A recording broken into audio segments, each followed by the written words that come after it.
channel. My name is Feiruz, and in today's video I am going to review the Anne of Green Gables collection of Rom&nd, which is a Korean brand. So I hope you will enjoy this one, and let's get started.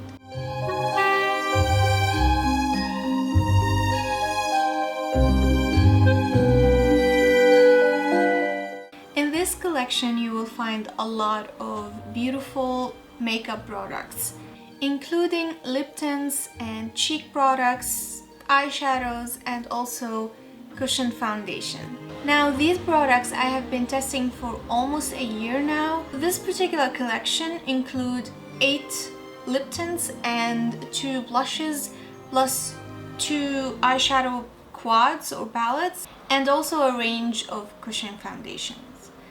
For me personally, I've got, of course, one of the cushion foundations and all of the tints and also both of the blush products, but I only have one of the eyeshadow palettes, and that is just because the other one was kind of very similar but with a little bit of a reddish tone, so I decided to skip that out. Even though it looked nice, I was literally not that intrigued. So first let me talk about the packaging, since the packaging is honestly the main reason why I wanted this collection. I'm gonna be completely transparent. I have kind of a nostalgic feeling about Anne of Green Gables, and also it was created in a very sweet, cute way, but still very, very elegant in my opinion. It's not very tacky. And don't get me wrong, sometimes I like a little bit of tackiness, but just a little bit. But generally speaking, I prefer more of a classic look. And this, even though has the cuteness factor, it is still very, very classy in my opinion. It doesn't look tacky at all. Anyway, so obviously I really, really enjoy the packaging, and I feel like even though it's plasticky, it has some weight to it. It's not like when you hold the products in your hand, they are not extremely lightweight. They don't feel that cheap, even though they are pretty much very affordable. Like Rom&nd is kind of an affordable Korean brand. So as obvious as it is, aesthetically speaking, it is very, very appealing to me, and I feel like they check all the marks on that specific area. Now let's talk about these products one by one, starting by the cushion foundation, which I have right here. I'm gonna be completely honest, even though the packaging is absolutely stunning and it feels so precious when I look at it, it is still not a hit for me. This is actually pretty much a miss, and the only reason, of course, it's a major reason, which is the formula in here. For me personally, when I think of cushion foundations, I think of like something that it's very easy to use, and of course a very smooth application, and it doesn't look that cakey. That's how I imagine cushion foundation in my head. So the formula in here has a consistency of liquid foundation, which most likely most of the cushion foundations, they do have basically a liquid foundation inside of a cushion, but it's more convenient that way for a lot of people. It can get a little bit problematic if you are not that careful with how often you wash that applicator, but generally speaking, if you are a little bit careful, it's still safe to use. Anyway, the main reason that I am personally not enjoying this particular product is because of how it applied. Like, it looks nice and not that heavy, but I could feel it on my face for some reason, and it's a little bit, in my opinion, in my book of how I like like the foundations I use. Generally I look for something light coverage to maximum medium coverage. I don't really like foundations with heavy coverage, and in my opinion this is not just a medium coverage. This is, for me, it's more of a medium to full coverage. And the problem with that is that this foundation never settle. Like it doesn't really dry down, and sometimes I like the foundation to be a little bit flexible and not completely drying. I don't want that. But also it doesn't make sense to have something that is completely kind of a medium to full coverage and then it never settle, because trust me, even after hours of wearing that, if you happen to touch your face like even just slightly, it will leave a very obvious mark, and I don't like that. I don't think anybody wants that. I really prefer to use something that it's light or even medium coverage if it's not too heavy, and on like then to have something that it's full coverage, and then you have to worry about whether it's like it's still there. Did it smudge on anything? I don't like that, and I don't want that in, like, generally speaking. Even if I happen to own any, let's say, full coverage foundations, they will be most likely of the kind that will settle and not smudge. So that is a big no-no, the smudging thing for me. So I talked a lot about this. This is not for me. But side note, I'll be keeping the packaging. I will try to take the actual, like, whatever left in here, the expired product, and I will probably get rid of this applicator thing, and I will rinse it off and sterilize it as much as possible, and maybe use it for another foundation that I actually like, if I ever found a, you know, a liquid foundation that I truly like. But I'm not getting rid of the packaging. It's just so adorable and I want to use it. So now let's move to the tints, which I pretty much like so much. I have some favorites, and I kind of like them, all of them, but I do have a few favorites color-wise. The formula is very consistent. So I would say the main distinguisher between these velvet tints and these juicy ones, of course packaging wise, is that the velvet tints packaged in these matte tubes and the juicy ones are packaged in these very glossy tubes, and each one of them have kind of a pose of Anne, or like a picture of Anne in different poses, and the color of the drawing themselves on the packaging kind of representing the color within, so it's very, very cute. So here we have the velvet tints, and they come in 4 beautiful shades. So we have 02 Joyful, 07 Fizz, 11 Flare, and 12 Anne Shirley. Like, we have something that leans a little bit more corally, like the 02 Joyful, and there's something a little bit more burgundy-ish in 07 Fizz, and a little bit more of a true red. I would say it's the Flare one, and a fiery red. It is very represented in the Anne Shirley one. It's kind of more of a fiery red than like a true red. I pretty much like them all. I would say the most used one out of them is the Anne Shirley one. I find it to be very easy to wear, even though it's kind of in the red family. You can still wear red lipstick even if you feel like it's a little bit too much with these specifically, because they are meant to be like a tint, so you can sheer them out as much as you want, and or you can apply them and then remove them after like 10 minutes and you will still have a little bit of a stain, even though in my experience I feel like applying them and just leaving them to like fade on their own is a little bit more effective, because at the end even the stain will not last as long as you would think. And then we have the juicy lip tints, which they are again very similar. The same thing goes for these. They each have their own number and their own name. We have 06 Figfig, 07 Jujube, 08 Apple Brown, and 09 Litchi Coral.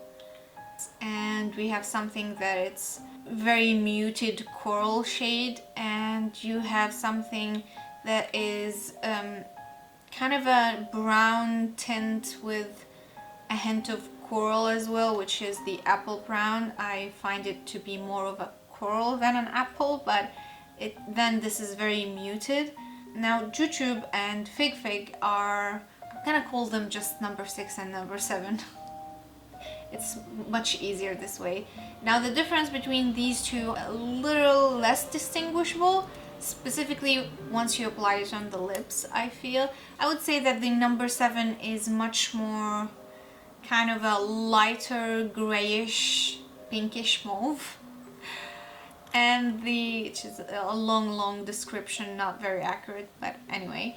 The other one, the number 6 one, is kind of has a little bit deeper, even deeper mauve, even more grayish, but it's a little bit darker than the number 7 one. So these two are actually not that distinguishable.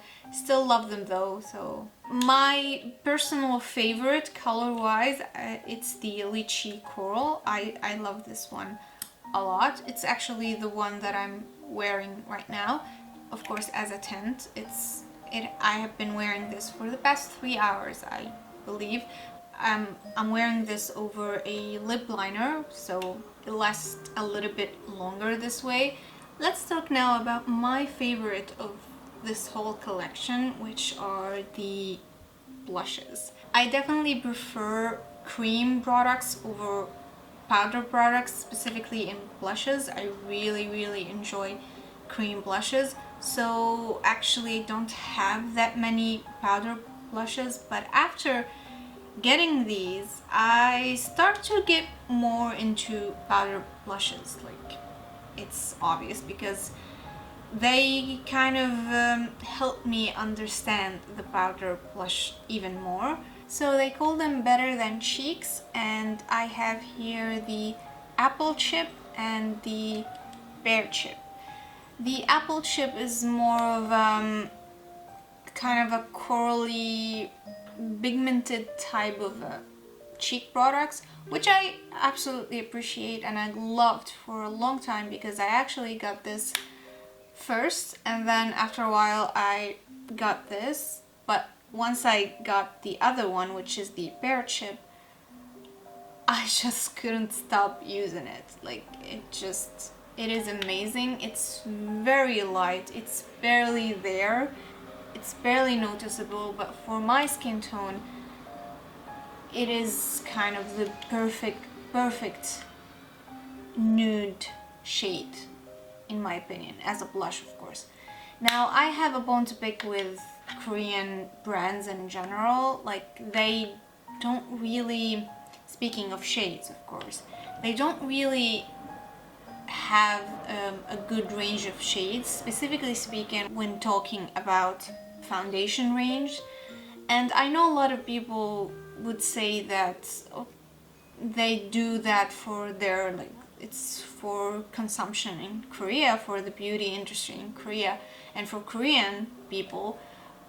But even then I would argue that it's definitely not reasonable to think that all of the Korean population, all of them, have like a range of color between 2 and 4 shades. Like, that is, even if you are like considering that aspect of, or that aspect of the argue, it's not reasonable. And plus, now a lot of Korean brands are not just accidentally getting across the globe. A lot of them are actually like intentionally marketing their products to all of the world. So I think that it's not acceptable. Anyway, they don't have enough shades. I just wanted to make that clear, like very, very clear, because that's something that makes me a little bit iffy about like getting products from there. But other than that, the quality and even the price range is very, very reasonable. But I hope they work on that, and I hope we see actions very, very soon, hopefully. The last product in this range is actually an eyeshadow quad. As I mentioned, they have another eyeshadow quad, but it's just, it felt like a little bit repetitive. It didn't feel like there is that much different between both of them, even though it's kind of is a little different. Like, this is more of a beachy tone type of a quad. The other one is more of a red tone. This is more of a pinky beachy with like this brownish color in the corner. Perfect for everyday looks. I mean, like, these actually are very, very nice to work with.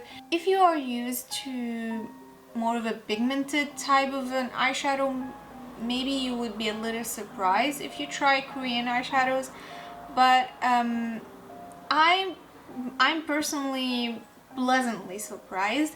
Even though they are lightly pigmented, like you need to build the colors to get kind of enough pigmentation, they are very smooth and very easy to maneuver on the lids. And I don't know, I find them everyday friendly type of a shade, and they are very, very soft, and I appreciate that. These generally are called Better Than Eyes, and I don't know exactly which one of, I don't remember which one of these is the dry apple blossom or which one is the dry mango blossom. No, dry mango tulip. I think they have two colors, the dry apple blossom and the dry mango tulip. I don't remember which one is which. I do have like the number here 01, but they have the name in Korean and I have no idea which one of these. Anyways, unfortunately this is a limited edition, so you can't get those specific, like this specific packaging, but I believe they have similar shades and similar quads. They are all called Better Than Eyes, so you could still have those. It's just the packaging wouldn't be the same, I believe so. And the same goes with the other with all of the other products. If not the exact same product, you will still get something very similar. We have something like peachy, sandy, very light shade, and then something more of a true peach, and then we have the kind of a darker brownish shade. It looks a little bit darker in the pan. When you apply it, it's a little bit lighter, but you can't build the color. And then we have the last shade, which is basically a topper. It's a kind of a sparkly topper. I have these colors on my eyes today, and I pretty much feel that they give this cute, very youthful look. And yeah, I love this, and not just on its own, but also compared to other products that I have. So I enjoy this thoroughly. So in conclusion, I really, really enjoyed this collection, and I hope to test even more products and from this line and from other Korean brands. And I also hope that they will take notice about like people loving their products and maybe expand specifically on their shade range, because that is not really acceptable. I don't think it's acceptable at all. But again, as an experience with the products that I have, personally, it was and it still is a very pleasant experience. So that's it for today. Thank you so much for watching. I hope you will join me on the next one, and until then, bye.